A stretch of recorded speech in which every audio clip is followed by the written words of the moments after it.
This is Kristen, also known as MC Router.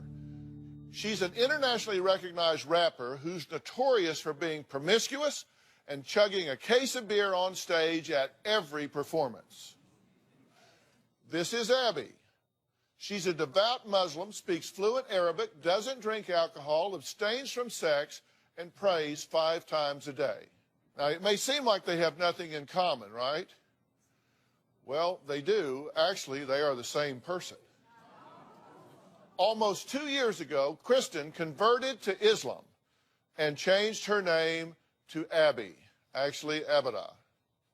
Her mother, Darlene, says Kristen, who she refuses to call Abby, has not only turned her back on her family with her new Islamic beliefs, but on America as well. She's worried her daughter may turn into a terrorist. Take a look. My daughter has quit speaking to me because I don't accept her religion. I grew up as a Southern Baptist in Texas. I reverted to Islam in 2012. I changed my name to Abida a week after I became Muslim. It means worshiper of God. My mother, she refuses to call me anything but Kristen. When I see Kristen being Muslim, I think about Al-Qaeda, terrorist bombings, Osama bin Laden. I never hear anything positive about them, ever. My mother is very ignorant. She has like no qualms about being racist. I have gay friends, a lot of gay friends. I know they have some problems sometimes with gay bashing and everything, but you've never heard of a gay man getting another gay man to strap a bomb to his chest and walk in a mall. I'm Muslim and not all Muslims are terrorists. Kristen's been totally brainwashed by these people. She got rid of her clothes. She only wears the scarf, the long dresses. I choose to wear hijab because it promotes modesty and it's pleasing to Allah. She has taken everything American out of her house and replaced it with Saudi Arabia flags. She goes to the stores that sell the food, the kind of rice and bread and everything to eat. That's all she eats basically now. I love the Saudi coffee so much. Well, Abby says becoming Muslim is a much safer choice than her previous profession.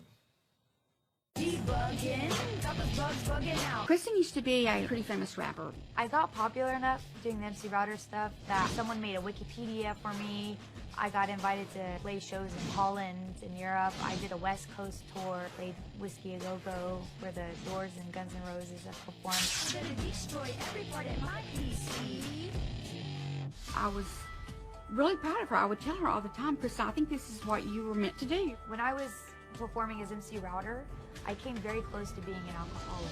My shtick for my stage performance was that people would bring me beer. My sets would be an hour, and I could knock out 24 beers in a set. People came to see me I would make out with random fans on stage. I would spit beer on people in the front row. I was sleeping with random fans or club owners, and I'm shocked that nothing bad happened to me that could have from that. After I became Muslim, I had to stop drinking. I had to stop having promiscuous sex. I spend my time reading the Quran and praying on a constant basis. MC Router is the complete opposite of who I am today. I believe that her being a rapper is much, much safer than her being a Muslim. No one's going to attack her or coerce her to do something she doesn't want to do because she's rapping and having a rapper's lifestyle. Now, Darlene hasn't seen her daughter in over a year, so she's coming out now. Good to meet you. Good to meet you. Right here. Sorry. Wow, that is so interesting. You haven't seen your daughter in a year, and I actually stepped way out to greet you so I could get out of the way so you could see your daughter for the first time in a year, and you haven't looked at her yet. I can't. You haven't seen her in a year. This is your child, and she's right in front of you. She doesn't look like my daughter. Really? I mean, it hurts me to see her like this because she looks nothing like my daughter. She's changed a lot. How do you feel? Did you find that odd? Yeah, it's really strange. That you haven't seen her in a year and she comes out and won't look at you till I make her? I'm the same person inside. It's just I've changed things in my life for the better. So she should be happy. I think any parent would be happy if their kid went from drinking and partying and sleeping around to being a more mature, not drinking, healthier person. What is it that she's doing now that you object to? She's changed her whole life. She does not see any of her old friends that are, I would say, American. She only hangs out with the Arab community. And you're saying you don't want to be around those people because you're afraid that there's going to be some type of terrorist activity. Well, I think unintentionally. With her only hanging around with them, and they give her a lot of attention. They buy her expensive gifts. It's like they're just like bringing her more and more in. You think they're grooming her into a cult? Exactly. That's exactly what I believe. That's what you think. She's being groomed. Yes, especially with the skills that she has about the computers. She's a very good shooter, guns. She speaks 3 languages. And you say she drives around with an I Heart Saudi Arabia sticker on her car, and you're afraid somebody's going to, like, shoot her or Absolutely. run off the road. All right, well, here's what she says. She says that you have turned your back on America. You've taken down the American flags, now only Saudi Arabia flags. She says that you say Islam is 110% conviction where you need to be in your beliefs, and she's concerned you've gone too far. What do you say to her about her fears? She thinks you're going to become a terrorist. I mean, are you? No. Are you looking to be a terrorist? No, I mean, I understand what kind of information she gets about Islam based on the media and movies and TV shows and things like that. But that's the problem. She won't take time to look at what is really Islam and how peaceful the religion is. You think somebody's going to hurt her, or you think she's going to get swept up in some movement and do something terrible? Exactly. That's what I believe. Is it one or both? It's both. Really. So you really equate Muslims with terrorists? Well, I do, and I'm not a stupid person. I mean, when I look things up on the internet, I'm not looking for the bad things I do. I'm just looking at general things, you know. And there's more bad things that I see than there are good things that I see. I think it's a cult. I think they bring people into it because she's been given so much attention from these people. After I finish school in a year, inshallah, I plan to move to Saudi Arabia. The Saudi government requires a lot of medical exams, a lot of legal paperwork, and I've done all of that. I already have all my ducks in a row for any time that I want to go over there. I don't plan or see myself coming back to the States. That was Abby, who says she cannot wait to finish school so she can move to Saudi Arabia and never look back.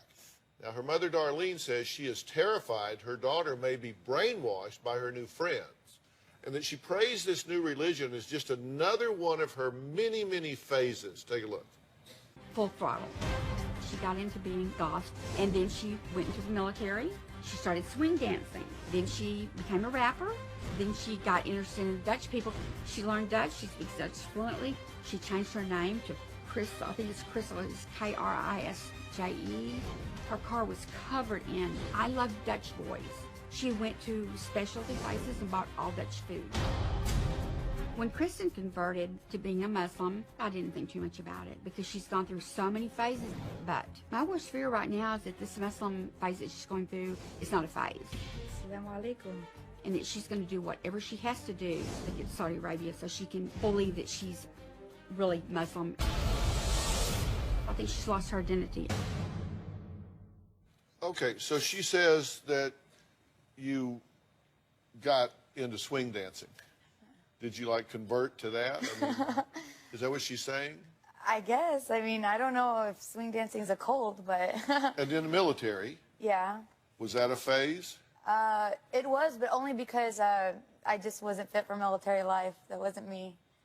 And then music and rapping? Yeah. You just all into that? Yeah. But the thing about it is that these things aren't really phases. I think they're experiences, and I still speak Dutch on a daily basis. I talk with all my Dutch friends. So now you want to be Muslim and you want to move to Saudi Arabia. Before you wanted to be Dutch and move to Amsterdam and only get tulips for flowers. Are you kind of a all or none sort of girl? I'm all or nothing. I mean, whatever it is, I'm all or nothing.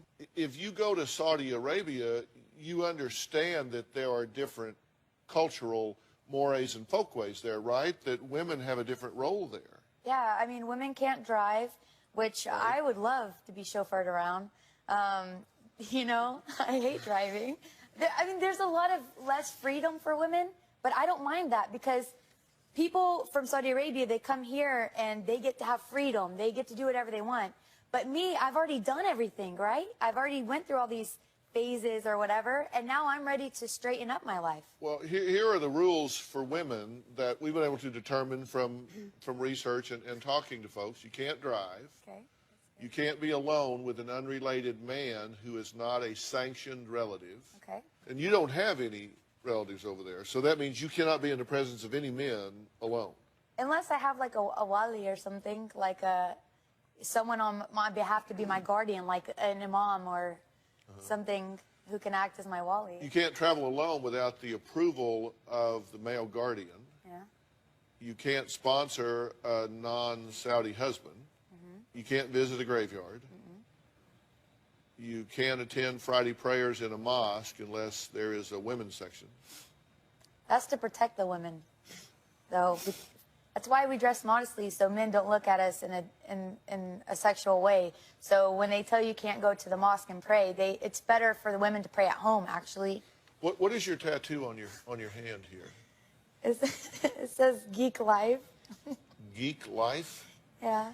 Yeah. What does that mean? Like, you know, like gangsters, they get like thug life, you know, because they're thug. Well, I was on tour, and I wasn't very thug, so I was like, well, I'm a geek. I, like, do computers and stuff, so I don't know. I was stupid. No, really young. She also has a Christian tattoo. What do you think a Muslim's going to do when they see a Christian tattoo on her? Yeah. Will there be problems with that? Or The Islamic community in my city, they reject me a lot. I get talked to pretty harshly by Muslims in my community because of my tattoos.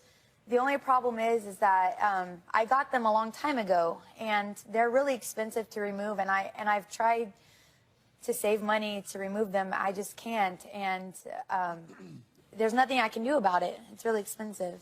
All right. Well, we're going to take a break. Is this a legitimate, heartfelt, spiritual conversion, or is Abby rebelling against her family?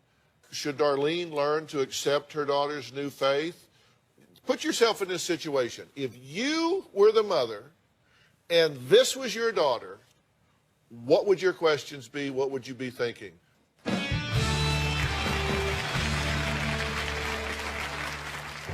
My mother takes my life event, my new religion, like I'm punishing her. My religion has absolutely nothing to do with my mother and doesn't hurt her in any way. But for some reason, she chooses to keep playing the victim. People in my city do assume that I'm a terrorist just because I'm wearing like all black and a scarf on my head. I go to grocery stores and people are like, hey, go back to your own country. And I'm like, hey, man, I was born and raised in Texas. I think the general public is very racist towards Muslims. Well, Abby says since converting from Southern Baptist to Islam, she's experienced racial profiling. Her mother, Darlene, says that's what she gets for wearing her religious garments in public. Her mother also says she is the perfect recruit for any terrorist organization. She says her daughter's smart, fluent in 4 languages, a sharpshooter with the military training, and easily manipulated. Has anyone tried to influence you in some way to be disruptive to the American way of life or capitalism or?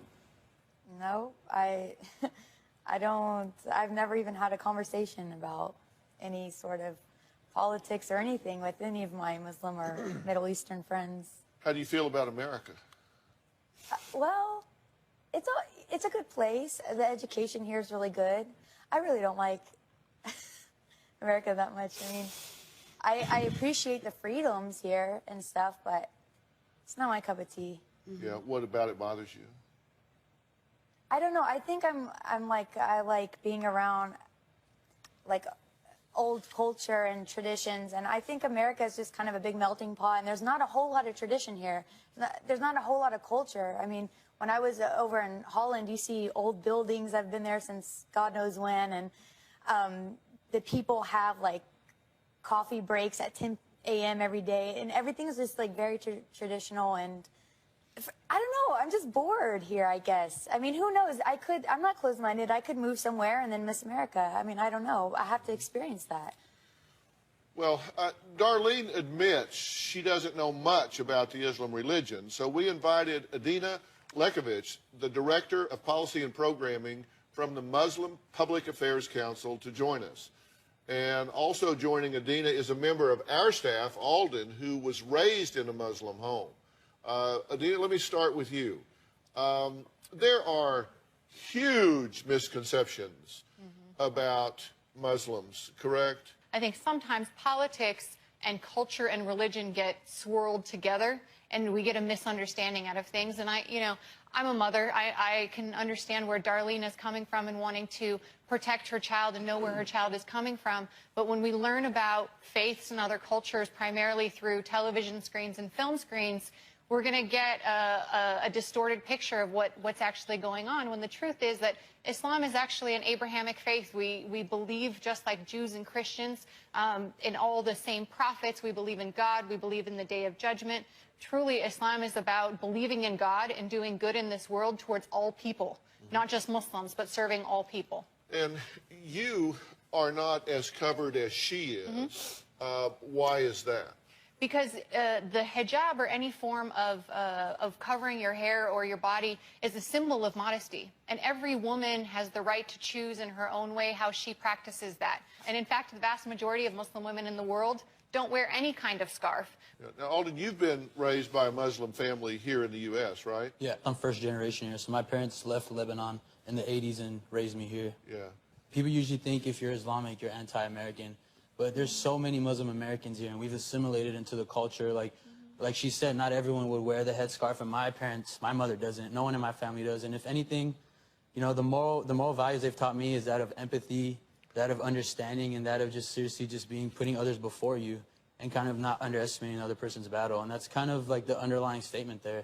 It's not so much of like aggressiveness or what everyone else tries to, slide it into. All right, just to be clear, people that would equate Muslim and Islam with terrorism would be making a huge mistake and focusing on a mini fraction of that population. True? Certainly. Again, the vast majority of Muslims, 99.9% of Muslims are on the good and straight path, who are concerned about getting their kids to school on time. There are fringe elements in any group who cast a bad shadow on the rest of them. And we have, as a Muslim, I'm against extremists like anybody else, and that goes against my faith. And that's what the vast majority of Muslims are all about. Are you moving to Saudi Arabia? I plan to. I've sent in some applications to some universities over there. Look, you understand she's an adult, right? Yes. So you can't dictate what she does. Absolutely. You can only influence what she does. Have a dialogue with your daughter. She won't. Yes, she will. When I try to talk to her, I want to learn about, she doesn't want. That's not true. It is true. That's why we're not talking. But see, 80% of all questions are statements in disguise. And an awful lot of your questions are disguised statements, accusations, allegations, and indictments of her thoughts and decisions. And you need to realize that's not working for you. She's making a decision you don't like, so you've cut off communications with her. Don't do that. Not necessarily true. She's also cut. It doesn't matter who. Yeah, both okay, of us. let's blame her. No. Okay, let's do that. Let's say she's 100% responsible for it. Okay. Fix it. Okay, I see what you're saying. Open this line of communication. Okay? You'll do that? Yes. Right? Yes. Okay.